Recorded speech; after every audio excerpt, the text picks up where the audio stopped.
అందరికీ నమస్తే. పత్రిజీ ఆరాధనోత్సవాల సందర్భంగా ఏర్పాటైన ప్రత్యేక కార్యక్రమానికి అందరికీ స్వాగతం, సుస్వాగతం. మరి చీక్ మధ్యల అనే గ్రామం నుండి సర్పంచ్ బొంజన్న దొర ఇప్పుడు మనతో పాటు ఉన్నారు. మరి వారి యొక్క ధ్యాన పరిచయము, మరి సర్పంచ్ పదవిగా ఎలా ఆయన ఎన్నుకోబడ్డారు, మరి పత్రిజీ గారితో వారికి ఉన్న అనుబంధాన్ని మొదలైన విషయాలు వారి ద్వారానే తెలుసుకుందాం. సార్ నమస్తే. బొంజన్న గారు సార్ చెప్పండి, ముందుగా మీ ధ్యాన పరిచయము, మీ గురించి.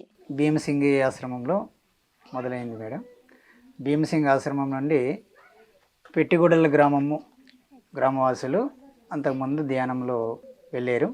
అక్కడ నుండి మాకు చుట్టాలు సంబంధం ఉంది. ఇక్కడ చుట్టాలు సంబంధం నుండి మా మాయగారు స్టార్టింగ్లో భీమసింగి వెళ్ళేవారు. ఆ భీమసింగి వెళ్ళి అక్కడ నుండి మరి అంతకుముందు ధ్యానం అనేది తెలియదు, ధ్యాన పరిచయం తెలియదు, ఓన్లీ భక్తి చేయడము వచ్చేయడం. ఆ విధంగా నేను కూడా మా మాయగారితో వెళ్ళాను. భీమసింగిలో వెళ్ళిన తర్వాత అప్పుడు బాబు గారు ఉండేరు. బాబు గారు సమాధి అయిన తర్వాత మేడం వాళ్ళు వచ్చారు. పాకలపాటి గురుగారు ఉన్నారు. పాకలపాటి గురుగారు సమాధి అయిపోయిన తర్వాత భీమసింగి ఆశ్రమంలో రజిత దేవి మేడం అని ఇద్దరు వచ్చారు. మేడం వచ్చిన తర్వాత ఈ యొక్క ధ్యానము ప్రసారము అన్నది చేయడం మొదలుపెట్టారు. ఫస్ట్ ఆఫ్ ఆల్ ఉకుంపేట మండలం పెట్టిగూడ గ్రామం నుండి ముందు అక్కడికి వెళ్ళి పరిచయం చేసుకున్న తర్వాత ఆ గ్రామంలో ఉన్నటువంటి బంధువులు మా గ్రామానికి వచ్చి ఇలాగ ధ్యానం ప్రసారం చేశారు.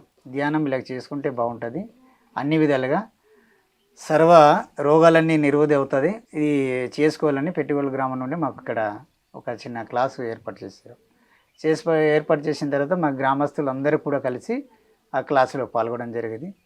ఆ క్లాసులో పాల్గొని అప్పుడు ఆ దేవి రజిత మేడం గారికి ఒక 2 సార్లు ఇక్కడ గ్రామంలో క్లాస్ పెట్టారు. క్లాస్ పెట్టిన తర్వాత మేము కూడా గతంలో ఉన్నటువంటి మరి మార్పులు చాలా అప్పుడు ఇబ్బందిగా ఉండింది మేడం. ఆ ఇబ్బందిగా ఉండింది కూడా గ్రామంలో కూడా ఒక అస్తవ్యస్తంగానే ఉండింది. ఈ ధ్యానంలోకి మేము ఎప్పుడైతే మాకు క్లాసులు విన్నామో, క్లాసులకు 2-3 క్లాసులు మేము మరి విన్న తర్వాత అప్పుడు భీమసింగి ఆశ్రమానికి వెళ్ళాము ఈ గ్రామస్తులందరూ కలిసి. వెళ్ళిన తర్వాత అక్కడ కూడా మరి ధ్యానం క్లాసు పెట్టారు, విన్నాము. అక్కడ నుండి చాలా బాగుంది అనేసి మేము కూడా మరి ధ్యానం చేయడం మొదలుపెట్టాము. 2011 నుండి ఇప్పటి వరకు కూడా ధ్యానం కొనసాగిస్తూనే ఉన్నాం. మరి మామూలుగా ధ్యానం చేస్తే ఎలాగైనా పిరమిడ్ మీరు కట్టుకోవాలయ్యా అనేసి మేడం గారు మాకు చెప్తే గ్రామస్తులందరూ కలిసి ఒకే తాటిపై కూలి పనులు చేసుకొని అందరు చిన్న పెద్ద మొత్తం రైతులందరూ మేమందరూ కూడాను కూలి పని చేసుకొని ఈ పిరమిడ్ అనేది నిర్మించుకోవడం జరిగింది. నిర్మించుకొని మరి రోజు మేము అక్కడ ధ్యానం చేస్తున్నాము. గతంలో మా గ్రామంలో తిండి కూడా కరువుగా ఉండేది. తిండి కూడా కనీసం ఒక పూటకి తింటే ఒక పూటకి అపస్తుల పరిస్థితుల్లో కూడా ఉండేది. ఎప్పుడైతే మేము ధ్యానంలో అడుగుపెట్టామో 3 పూటల భోజనం కూడా తింటున్నాము, హాయిగా ఉంటున్నాము, ఆనందంగా ఉంటున్నాము, ఎటువంటి ఇబ్బంది అనేది లేదు. అంటే ఆ కరువుని ధ్యానంతో అంటే ఎలా, మీరేమన్నా అందరూ కలిసి ధ్యానం చేస్తే మేము అట్లా ఏమన్నా పెట్టుకొని చేస్తే ఆ కరువు అనేది వెళ్ళిపోయిందా, ఎలా సాధ్యమైంది? మేము పెట్టుకొని చేసాం మేడం. ఒక సంకల్పంతో మేము పెట్టుకొని చేయడం వలన మాకు పంటలు కూడా పండుతున్నాయి. సంకల్పం పెట్టుకొని సామూహిక ధ్యానం చేయడం వలన మాకు ఉన్న పంటల్లో మాకు తినడానికి సరిపెట్టడానికి అప్పుడు కరువు మొత్తానికి వెళ్ళిపోయింది. కరువు నుండి దూరంగా ఉన్నాం కాబట్టి డబ్బు విషయానికి కొంచెం అటు ఇటు ఉన్నాం, కానీ తిండి విషయానికి అయితే పర్వాలేదు మేడం. మేము ఎప్పుడైతే ఈ ధ్యానంలో వచ్చామో ధ్యానం నుండి మాత్రం మేమందరం సహకార్యాలుగా మారిపోయాము. మేము ఇంకొకరికి చెప్పగలుగుతున్నాము. మేము కూడా మరి ఈ విధంగా ధ్యానం చేయడం వలన మేము మారేము, మా బ్రతుకులు మారేయింది, మేము కూడా ఆనందంగా ఉన్నాము. మాలాగానే మీరు కూడా ఆనందంగా ఉండాలని మేము ధ్యాన ప్రసారాలు కూడా ఏజెన్సీ 11 మండలాలు కూడా మేము పాల్గొని ఏజెన్సీలో ఉన్న 11 మండలాల్లో ప్రచారం చేసాం. సహకార ర్యాలీలు మరి చేయడం జరుగుతుంది. మరి కొంత మార్పు అనేది కనిపిస్తుంది, వాళ్ళు కూడా కనిపిస్తుంది. ఇక్కడ మాకు ఒక 3 పిరమిడ్లు కూడా ఏర్పాటు చేయడం జరిగింది. గంగుడి ఒక 1/2 కిలోమీటర్లో గంగుడి ఒక పిరమిడ్ ఉంది. అక్కడ నుంచి 2 కిలోమీటర్ల దూరంలో గొప్పులపాలెం ఒక ఉమ్, పిరమిడ్ ఉంది. ఉమ్. అక్కడ కూడా పిరమిడ్ కట్టి మరి నిర్మించడం ఇంత జరిగింది. చిన్న ఊరికి ఇంజనీర్ వచ్చాడా కొలతలు అన్ని? వచ్చారు మేడం. ఇక్కడ ముందు ఏ ఇంజనీరింగ్ కూడా మాకు సలహాలు ఇచ్చేవారు లేదు మేడం. ఆ, అంత ఓను ధ్యానం చేయడం ఈ విధంగా కట్టుకుంటే బాగుంటది, ఆ, ఇలా చేసుకుంటే బాగుంటది అనేసి ఉమ్, మేము ముందు స్టార్టింగ్ లోనే ఒక గడ్డితో ఒక పాక నేర్చుకుందామని ప్లాన్ చేసాం. ఉమ్. అంటే ఏ ఇంజనీర్ రాలే పిరమిడ్ ఎట్లా కట్టాలో ఎవరు చెప్పలేదు. కానీ ఆ రజితా దేవి మేడం వాళ్ళు పిరమిడ్ కట్టుకోమంటే ధ్యానంలో కూర్చొని ఒక గడ్డి పాకలాగానే తీసుకుందామని కలప అన్ని కూడా కూడబెట్టాం. ఉమ్, కూడబెట్టిన తర్వాత దానికి కొంతవరకు పెంకులతో నిర్మాణం చేసాం. ఉమ్, పెంకులతో నిర్మాణం చేస్తే ఇది కొంతకాలం పడిపోతుంది. ఉమ్, దీనికి ఇంకా కొంచెం స్ట్రాంగ్గా మనం వర్షాకాలం కూడా ఇబ్బంది ఉండకుండా ధ్యానం చేయడానికి అనేసి రేకులు నేసాం మేడం. ఉమ్, రేకులు చేసిన తర్వాత రేకులు కూడా కొంతవరకు మరి వర్షాలు వచ్చినప్పుడు కారిపోవడం ఇది జరిగింది. ఉమ్, అయితే లాభం లేదు, ఏకంగా స్లాబ్ వేసుకుందాం అనేసి ఉమ్, ఇంకా అందరు కలిసి ఉమ్, ఒకే సాము ఒక కూలి పని మరి ఎక్కడ కూలికి వెళ్ళినా మా సొంత పనులు చేసుకొని అన్నీ కూడబెట్టుకొని ఒక పైసా పైసా పైసా కూడబెట్టుకొని 21 ఇంటి 21 పిరమిడ్ ఉమ్. నిర్మించుకోవడం జరిగింది.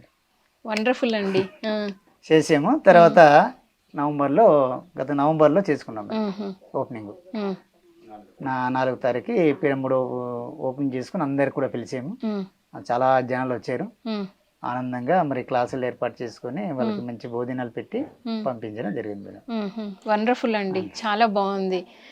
మేము రాజకీయంలో రావడానికి కూడా ఉమ్, మేము ధ్యానం చేయడం వలన అందరితో కలయిక పెరిగింది. మాకు ఉమ్, సత్సంబంధాలు అందరూ పెరిగింది. ఉమ్, పెరగడం వలన మా గ్రామంలో అందరూ ఏకగ్రంగుల టైప్ లాగానే అందరూ నా మీద మరి ఎలాగైనా మీరు చెయ్యాలి, ఉమ్, అక్కడ మరి ఆశ్రమం మేడం వాళ్ళు కూడా మీరు ఎలాగైనా సర్పంచ్గా చెయ్యాలి, ఉమ్, చేస్తేనే కానీ మీ గ్రామాలు బాగుపడవు ఉమ్, అని ఆ మేడం వాళ్ళు కూడా మాకు కోఆపరేషన్ చేసేవాళ్ళు. ఉమ్, అప్పుడు గతంలో చూసుకుంటే ఈ రహదారులు ఉండేది కాదు మేడం. ఉమ్, ఈ మట్టి రోడ్డు కాస్త ఉండింది. ఉమ్, ఇప్పుడు మీ బళ్ళు రావాలంటే బాకు దిగి ఇలా షార్ట్ కట్టుగా నడిచి వచ్చేవాళ్ళం. ఉమ్, వచ్చి ఇక్కడ క్లాసులు చెప్పి వెళ్ళారు. ఉమ్, కానీ ఇప్పుడు నేను సర్పంచ్ అయినండి, తార్ రోడ్ వేయించాను. ఉమ్, మరి ఇక్కడ నుంచి ఇప్పుడు తార్ రోడ్ అయిపోద్ది మేడం. ఇలా పాడేరు మనకు షార్ట్ కట్, ఉమ్, ఇది ఎలక్షన్ మన అయింది. ఉమ్. ఇప్పుడు శాఖల వారీగా డివైడ్ చేస్తున్నారు.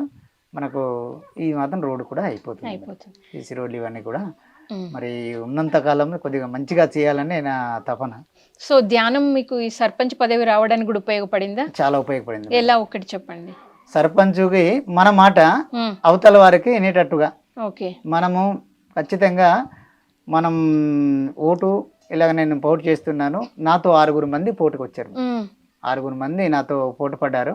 కానీ 6 మందిలో మనకు మెజారిటీ ఉమ్, అందరు కూడా మనతో కలయిక ఉండడం వలన తర్వాత మేము ధ్యానం మా సామూహిక ధ్యానం చేసి ఉమ్, అందరు కూడా మా వైపు మొగ్గు చూపారు. ఎక్కువగా మొగ్గు చూపి మనకు ఈ రాజకీయంలో కూడా సర్పంచ్ 165 ఓటు మెజారిటీతో గెలిపించడం జరిగింది. గెలిచారు. సో ఇప్పుడు ఇక్కడ ఎన్ని గ్రామాలు ఉన్నాయి, ఇక్కడ ఎన్ని కుటుంబాలు ఉన్నాయి? ఇక్కడ 50 కుటుంబాలు ఉన్నాయి మేడం. 50 కుటుంబాల్లో ఎంతమంది ధ్యానం చేస్తారు? 50 కుటుంబాల్లో 18 కుటుంబాలు చేస్తున్నాం. 18 కుటుంబాలు చేస్తాయి. ఓకే. 18 కుటుంబాలు అన్నీ ఒక ఐకమత్యంతో ఒకటే కుటుంబం లాగా ఉంటారు. ఉంటాం మేడం. ఉమ్, ఇప్పుడు మేము పెళ్ళిళ్ళు కానీ ఏదైనా అన్ని సహకారంతోనే పెడుతుంటాం. ఉమ్. శాకాహార భోజనమే. పెళ్ళిళ్ళు అయినా ఏది జరిగినా శాకాహార భోజనమే పెడతాము. అందరూ కలిసి వాడికి ఏదైనా కావాలంటే సాయం చేస్తాం మేడం. ఉమ్, ఒక డబ్బు రూపమైన ఏదో ఒక కూరగాయలు కానీ అరటిపళ్ళు కానీ స్వీట్ కానీ ఇటువంటివి ఉమ్, మేము వాళ్ళకి సహాయం చేసి ఆయనకి బయటికి తీసుకొస్తాం. అందరు కలిసి తీసుకొచ్చి ఎటువంటి ఇబ్బంది లేకుండా వాడికి పెళ్లి కార్యక్రమాలు కూడా చక్కగా ఉమ్. చేస్తాం మేడం. సులువుగా చేస్తాం. ఆ విధంగా వచ్చే మేడం ధ్యానం చాలా మాకు ఉపయోగపడుతుంది.